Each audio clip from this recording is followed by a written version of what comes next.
Hello again, everyone. It's very hot today, and so I am feeling a little bit sleepy, but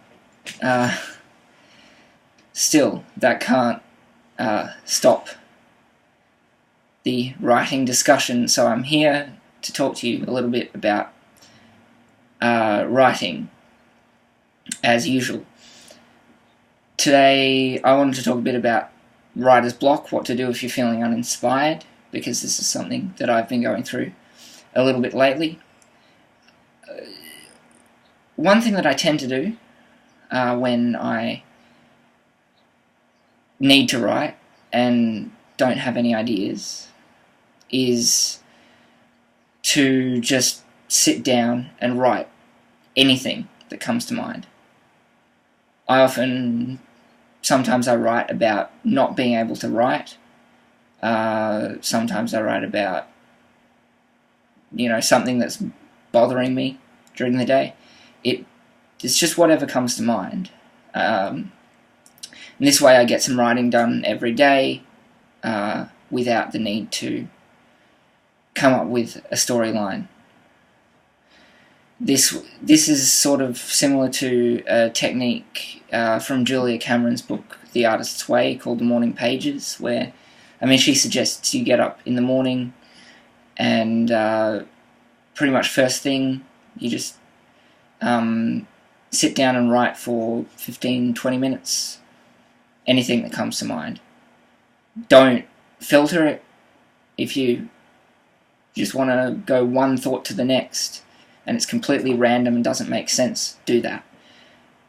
This is really useful for just unlocking your creativity later in the day, when you're actually working on proper projects. You often find that things flow more easily, and sometimes the morning pages themselves yield some interesting things. I've had a look through some of mine from a few years ago, and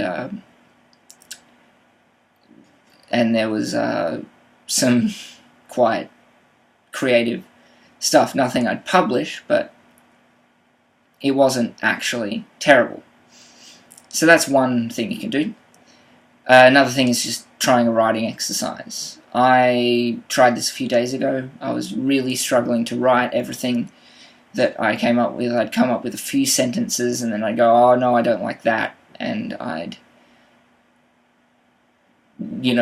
erase it, or even I'd just start and then I wouldn't be able to continue. The words just were not flowing for me at all.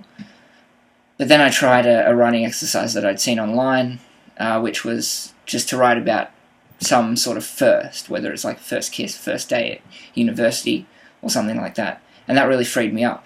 I didn't have to think about a story to tell. I already had a story to tell, and I could focus on just enjoying the act of writing. I'm also working through, at the moment, Ursula Le Guin's writing workbook, Steering the Craft, which is a book that it's basically a workbook, and she goes through several very particular aspects of writing. So she starts off with the sound of the writing. She then goes into like point of view and sentence structure and syntax and how to handle more complex sentences, each chapter coming with an exercise. And doing these exercises is actually really enlightening. It helps not only with writing, but also with reading and how you might read, because you become more aware of these things. So I would highly recommend that. In fact, reading in general is a really, really good way of, getting inspired. So, reading either something that you've read plenty of times before, which just kind of lets your brain rest and reset because you don't have to concentrate too much, or reading something really pretty or just really entertaining. Like, I've been reading a book by David Sedaris, the American non-fiction writer. He writes personal essays and like sort of autobiographical stories, and his style is very light and very funny, and this I find quite inspiring. And then another thing that might help is counting planning. I'm really just thinking out loud here, but I've been also reading a recent book, John Truby's The Anatomy of Story, which is written for screenwriters most predominantly, because Truby himself is a script coach, a screenwriting coach. Like, he works in Hollywood to take scripts that need fixing and helps to fix them and that sort of thing. But it applies to all sorts of stories, and he takes you through a very clear step-by-step method on how to write great stories. You know, some might find it a bit prescriptive, and I certainly found it a little bit worrying myself, because I wanted to get down to the actual writing, and Truby suggests planning a lot. But then I realized, actually, the planning part is just as much part of the writing, because you're saving time.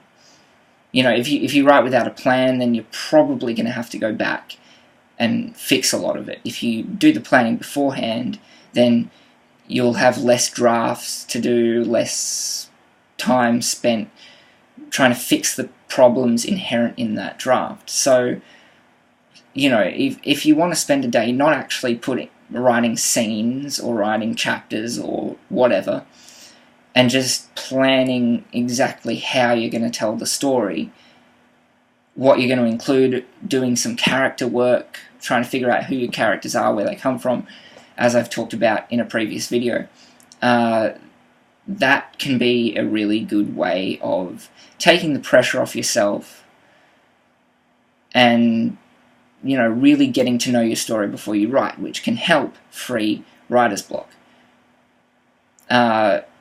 You know, what some of my favourite parts of writing are the thinking about where I'm going to take my story and where it's going to go and how I can fix the problems in it. And doing that beforehand saves you a lot of time and stress as well, as I said. So, I mean, that's all I really had to say. It's a bit of a short video, a bit of a rambly video. I just was a bit short on ideas for what to talk about, and then I thought I would talk about that shortage of ideas and writer's block and how to get over it, and how to write every day without writing every day, and take the pressure off yourself. How to enjoy writing. So, as usual, you can follow me on Twitter at Ishan_MG. You can follow me on Facebook at my business page, Ishan Morris Gray Writer. You can please subscribe if you want to see more of my videos. Feel free to comment below if you have something that you'd like me to discuss about writing. And I'll try and get to it or discuss it to the best of my ability. And I will see you in the next video. Thanks for watching.